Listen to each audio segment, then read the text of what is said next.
YouTube, welcome to Dr. Vibes, a learning point. In this video, we will study about venous ulcer.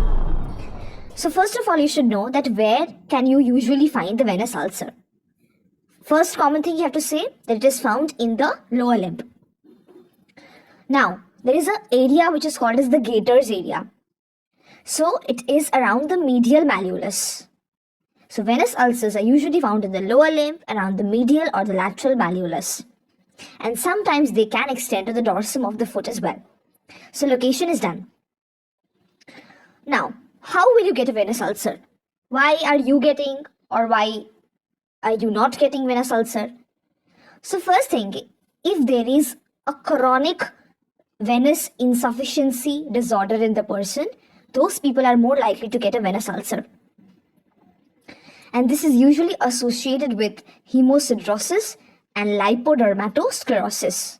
These are the two changes, hemosiderosis and lipodermatosclerosis, that is associated with venous ulcer. And who will get a venous ulcer? Those who have a chronic venous insufficiency. Now let's come to the pathogenesis. So let's say that there are some incompetent valves in the lower limb, and you know that these valves are connecting the superficial veins in the deep venous system. Normally, these valves prevent the flow of blood from the deep venous system to the superficial venous system. So if there is incompetent valvular systems, then let us study the pathogenesis of venous ulcer. So we know that there are some perforators in our lower limb which connects the superficial veins and the deep veins. So if there is incompetent venous system of the lower limbs, that will cause the accumulation of blood in the superficial venous system. This will cause ambulatory hypertension. Hypertension के बाद क्या होगा? Capillaries will become enlarged due to the back pressure changes. So there will be extravasation of blood from these capillaries. This will cause extravasation of the fibrin, collagen, fibronectin, and this forms a cuff around the blood vessel. तो समझो कि skin, subcutaneous tissue और blood vessel के बीच में कफ form हो गया है. तो क्या टिश्यूज का अप्रोप्रिएट ऑक्सीजन ब्लड मिलेगा? नहीं मिलेगा. So that will lead to the tissue damage and ulceration.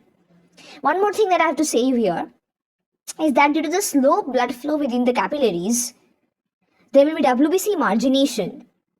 They become activated to secrete proteolytic enzymes and release oxygen-free radicals. These oxygen-free radicals further contribute in the process of ulceration. Now let me tell you what is the investigations that you will do. You have to do the USG Doppler of the affected lower limb. This will tell us the chronic venous insufficiency due to varicose veins or due to deep vein thrombosis. So you can identify the cause. How will you manage the case? So first you have to do the conservative management, which involves the cleaning of the ulcer and dressing. Then you have to use the antibiotics because we don't want cellulitis to occur. We can also use compression stockings and elevate the limb because elevation leads to healing. Now you go for definitive management. So if the cause is varicose veins, then you have to surgically manage varicose veins. And if the cause is deep vein thrombosis, then you have to go for medical management. This is all about venous ulcer.